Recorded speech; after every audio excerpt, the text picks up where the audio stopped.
Upravo sam pobjedio samuraje. U mačevanju. Da ih nisam pobjedio, borba bi još trajala.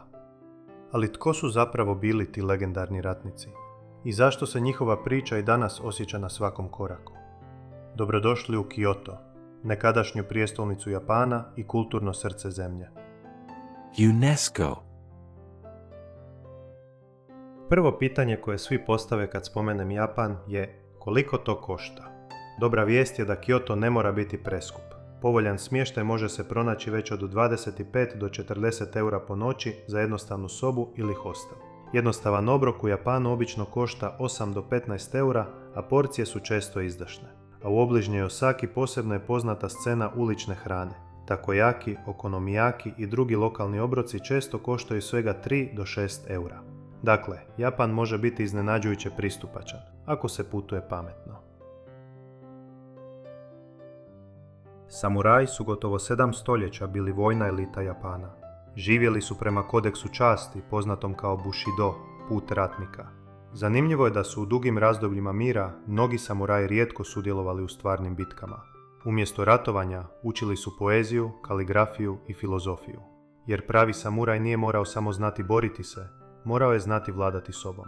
Iako su nestali kao društvena klasa u 19. stoljeću, ideal samuraja i danas snažno utječe na japansku kulturu.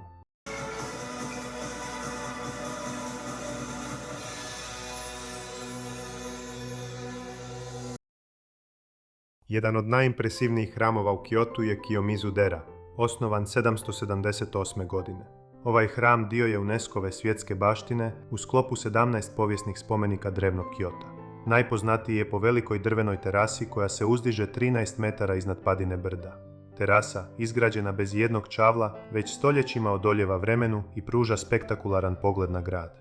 Ime hrama znači hram čiste vode, prema vodopadu Otova koji teče ispod glavne dvorane. Posjetitelji piju vodu iz 3 mlaza, a svaki simbolizira drugačiju želju, dug život, uspjeh u učenju ili sreću u ljubavi. Ovo nije samo povijesna građevina.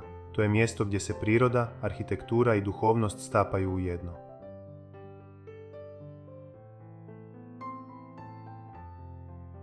Na jugu Kyota nalazi se Fushimi Inari Taisha, glavno svetište posvećeno božanstvu Inari, zaštitniku riže, trgovine i prosperiteta. Iako nije dio UNESCO-ove liste, Fushimi Inari jedno je od najprepoznatljivijih svetišta u Japanu. Ono što ga čini jedinstvenim jest više od 10.000 crvenih toriji vrata koja tvore tunele duge nekoliko kilometara uz planinu Inari. Ta karakteristična crveno-narančasta boja, poznata kao vermilion, u japanskoj tradiciji simbolizira zaštitu od zlih duhova i nesreće.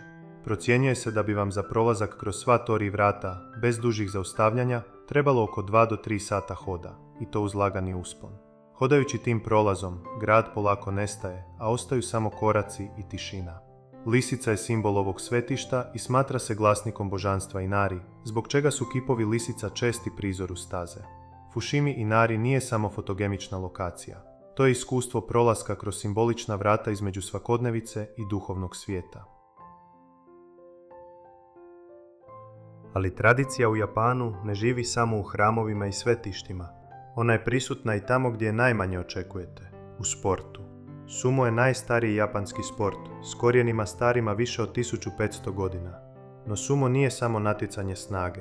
On je duboko povezan sa šintoističkim ritualima. Prije početka borbe hrvači ulaze u dohyo, kružni ring od nabijene zemlje, i izvode precizno propisane pokrete. Podizanje nogu i snažno spuštanje na tlo simbolizira tjeranje zlih duhova. Bacanje soli u ring ritual je pročišćenja prostora.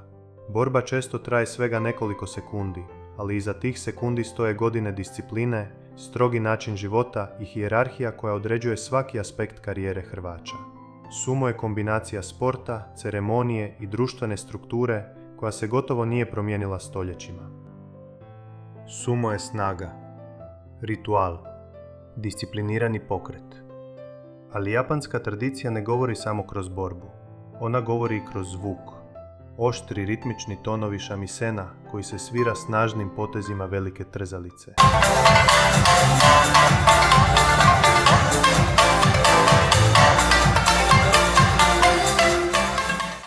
I smireni protočni zvukovi kotoa, čije žice odzvanjaju poput tihog razgovora s prošlošću.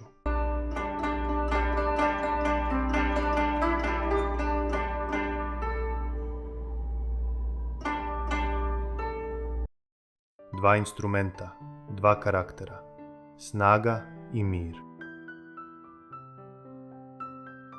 Japan je danas jedna od najmodernijih zemalja svijeta, ali ono što ga čini posebnim je to što nikada nije zaboravio svoju prošlost. I možda sam danas pobijedio samuraje, ali istina je, njihova povijest i disciplina i dalje pobjeđuju vrijeme. Hvala što ste putovali sa mnom. Vidimo se na sljedećoj destinaciji.